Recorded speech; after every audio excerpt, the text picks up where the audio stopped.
এবছর 22 থেকে 25 মে arc jam 2025 অনুষ্ঠিত হয়েছিল। আমি 3 দিনে প্রায় 1000 স্থাপত্যের ছাত্রছাত্রীদের সাথে বিচিত্র একটা অভিজ্ঞতা অর্জন করেছিলাম। পর্যায়ক্রমে সেই অভিজ্ঞতাগুলো আজকে আপনাদেরকে আমি শোনাবো। শুরু করি আমার প্রথম দিনের যাত্রা নিয়ে। মাত্র সপ্তাহখানেক আগে আমি শুনতে পারলাম যে একটা আর্ক জ্যাম হবে। আর্ক জ্যাম মানে আর্কিটেক্টস জ্যাম্বুরি। এটা সাধারণত স্কাউটদের হয়ে থাকে এবং আমাদের মধ্যে একজন আছেন, আমাদের শ্রদ্ধেয় টিচার ডক্টর নিজামুদ্দিন আহমেদ, সরাসরি আমার শিক্ষক। তিনি এই স্কাউটিং করে আসছেন প্রায় 40-45 বছর ধরে এবং স্কাউটদের নিয়ে নানা জায়গায় তিনি জাম্বরি করেন, দেশে এবং বিদেশে। আর্কিটেক্টদের নিয়ে 2016 সালে তিনি একবার করেছিলেন। আর্কিটেকচার স্টুডেন্ট জাম্বুরি সারা এশিয়া প্যাসিফিক রিজনে আরও হয়েছে, অনেক দেশে হয়েছে, কিন্তু কখনো এতগুলো আউটডোর অ্যাক্টিভিটিস নিয়ে হয়নি। এটার ছবি আমি দেখেছিলাম, এটা দেখে আমার মনে হয়েছিল যদি আমি এখানে তাদের সাথে থাকতে পারতাম। সেই সুযোগটা আবার এলো। এই আজকে 22 মে থেকে শুরু করে 3 দিন ব্যাপী একদম টানা 3 দিনের প্রোগ্রাম নিয়ে গাজীপুরের এই যে রবার্ট স্কাউট ট্রেনিং সেন্টার যেটা আছে বাহাদুরপুর, সেখানে প্রায় 1000 স্থাপত্যের ছাত্র এবং স্থপতিদের একটা সম্মিলন হবে। এই সম্মিলনটা আসলে এক ধরনের ট্রেনিং। শৃঙ্খলা বিধি একটি চ্যাপ্টার আছে অনেক বড়, সেখানে কি করা যাবে কি করা যাবে না, কি কি নিয়ম শৃঙ্খলা মেনে চলতে হবে সেগুলোর কথা বলা আছে। বাট উল্টা দিকের পাতায় দেখলাম যে এই পুরো জায়গাটার ম্যাপ আছে, কোথায় টেন্ট হবে। মূলত ছাত্রছাত্রী যারা এসছে এদের সংখ্যা প্রায় 900-র মতো আমি যেটা শুনেছি। বাংলাদেশের 26টি সরকারি বেসরকারি বিশ্ববিদ্যালয় যেখানে স্থাপত্যকে পড়ানো হয়, সেসব ছাত্রছাত্রীরাই এখানে অংশগ্রহণ করছে। বেশ কিছু ইয়াং আর্কিটেক্টও আছে, তারা পার্টিসিপেন্ট হিসাবে এখানে আছে। তাদের শিক্ষক বা সিনিয়র আর্কিটেক্টরা আছেন সেখানে তাদের মেন্টর হিসেবে। 8-9 বা এরকম 10 জনের একটা গ্রুপ। এই গ্রুপে একজন করে মেন্টর থাকেন, 8 জনেরই গ্রুপ। এই মেন্টরদের অধীনে তারা এটা করবেন। এটা একটা গাছগাছালি ঘেরা এলাকা, যেখানে গাছগাছালি আছে, ঘাস আছে, সেখানে জোঁক থাকে, সাপ থাকে, এসবের মধ্যে তারা থাকবে। আমি কোথায় থাকবো আমি ঠিক জানি না, তারপরেও আমি রওনা দিয়েছি। তো এই হচ্ছে আয়োজন। আমি খুবই এক্সাইটেড। এক সময় মাস্টার বাড়ির কাছে গিয়ে টের পাই যে আর মাত্র 1.5 কিলোমিটার পথ আমার হাত বাকি আছে এবং সেখানে পৌঁছতে আর মিনিট 2 সময় আমার লাগতে পারে। কিছু দূর যাওয়ার পরেই রবার্ট স্কাউটের সেই ক্যাম্পাসটা চোখে পড়ে, আর্ক জ্যামের সাইনবোর্ড চোখে পড়ে এবং এক সময় আমি সত্যি সত্যি গিয়ে পৌঁছে যাই সেই গেটে তল্লাশি। তার মানে বোঝা গেল যে এখানে যাত্রা অবাধ নয়। যাদের রেজিস্ট্রেশন আছে এবং যারা বলতে পারে যে তারা এই আর্ক জ্যামে এসছে, তারাই শুধু সেখানে প্রবেশ করতে পারে। গাজীপুরের এই ক্যাম্পাসে আমার এর আগে কখনো যাওয়া হয়নি। ভেতরে ঢুকতেই এক ধরনের টেনশন বোধ করছি। আর্ক জ্যাম, না জানি এটা কি জিনিস, কেমন করে হয়, আর্ক জ্যামে কি কি করা হয় তার কোনো কিছু সম্পর্কে আমার ধারণা নাই। শুধু ছবিতে দেখেছি যে তাঁবু টাঙিয়ে এখানে রাখা আছে। নিজাম স্যার গতকালকে ফেসবুকে তার পোস্ট দিয়েছেন, একটা তাঁবুর সামনে তিনি বসে আছেন। এই তাঁবুটা তিনি নিজেই বানান। এক সময় আমার নামা হয়, নেমে আমি প্রথম এই ক্যাম্পাসটা দেখি। মাঠের এক কোনায় একটা প্যাভিলিয়ন বানিয়ে রাখা আছে। ম্যাপে দেখেছি এটা রেজিস্ট্রেশন কর্নার।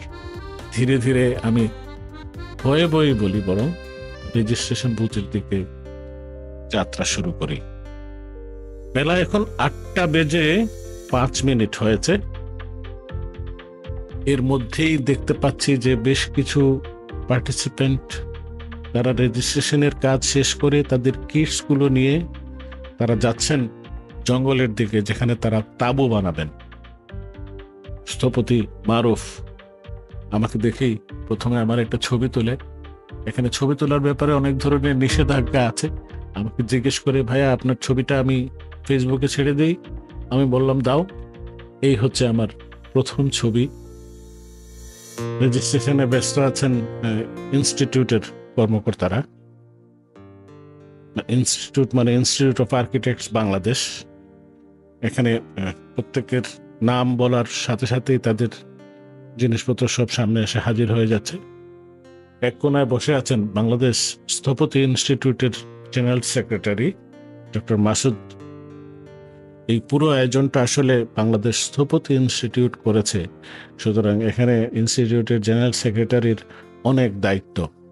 সামনে যে বিল্ডিংটা দেখতে পাচ্ছি, এটা হচ্ছে একমাত্র পাকা দালান এই কম্পাউন্ডে, যেটা মূল ভবন। এখানে একটা অতিথিশালা আছে, সেমিনার রুম আছে, আরো কি কি সব জিনিস আছে আমি দেখেছি।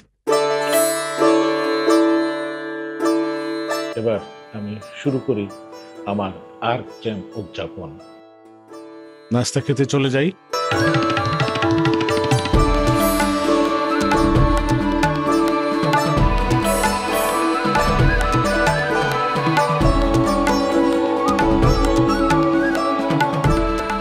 নাস্তা দেওয়া হয় একেবারে ব্রেড, জেলি, জ্যাম, ডিম, সেদ্ধ ডিম এবং একটা কলা এবং তার সাথে চা। রাস্তা খেয়ে বেরিয়ে আসতেই দেখি একটা গাড়ি এসে থেমেছে। এটা হচ্ছে ড্যাফোডিল ইউনিভার্সিটির গাড়ি। এরকম বিভিন্ন বিশ্ববিদ্যালয়ে তাদের ইউনিভার্সিটির গাড়ি পাঠিয়েছে ছাত্রছাত্রীদেরকে নামানোর জন্য। ঢাকার বাইরে থেকে যারা রওনা দিয়েছেন কাল রাতে, তারা সকালে এসে পৌঁছেছেন। কেউ কেউ সময়ের আগেই এসে পৌঁছে গেছেন, যেহেতু ভোরবেলা তাদের এখানে পৌঁছার কথা।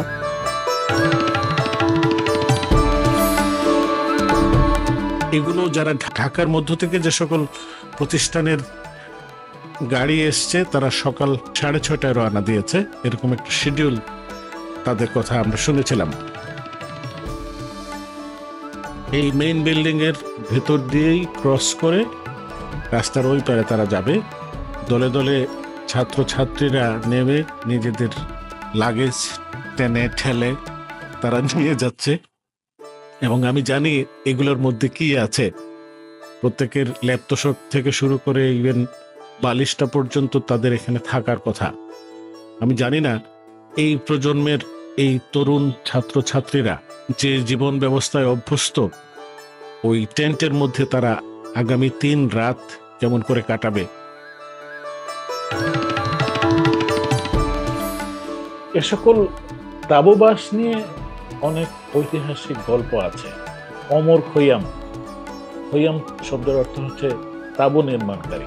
অমর খৈয়ামের বংশধরেরা তাঁবু নির্মাণ করতেন। মোগল আমলের অনেক শাসককে আমরা দেখেছি, তারা তাঁবুর মধ্যে থেকে যুদ্ধ পরিচালনা করতেন। তাঁবু একটা সময় পর্যন্ত ছিল মানুষের প্রধান আশ্রয়। এখানে 100টির মতো টেন্ট হবে আমি যতটুকু জেনেছি, এবং প্রত্যেকটা টেন্ট ছাত্রছাত্রীরা নিজেরাই বানাবে।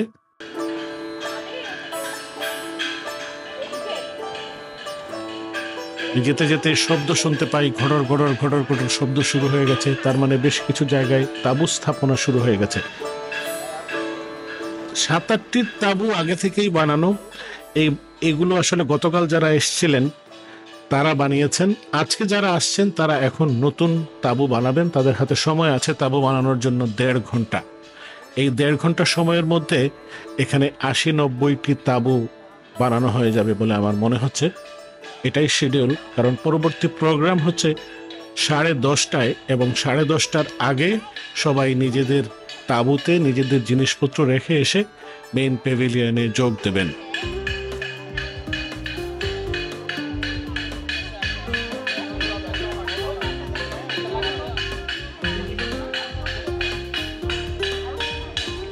আমি প্রায় নিশ্চিত যে এখানে যারা এসছেন তাদের 80-90 ভাগই, কিংবা হয়তো এই সংখ্যাটা আরো বেশি হতে পারে, জীবনে কখনো তাঁবুবাসী হননি। নিজেকে কি করে একটা তাঁবু বানাতে হয় সেটাও তারা জানার কথা না, কেউ তারা জানে না। এবং তারা সবাই দেশের বিভিন্ন বিশ্ববিদ্যালয়ের স্থাপত্যের ছাত্রছাত্রী এবং বেশিরভাগই উচ্চবিত্ত উচ্চ মধ্যবিত্ত সমাজের প্রতিনিধি। কয়জন আছে? 3টা ট্রুপ। আমি আর্কিটেক্ট শাকুর মজিদ।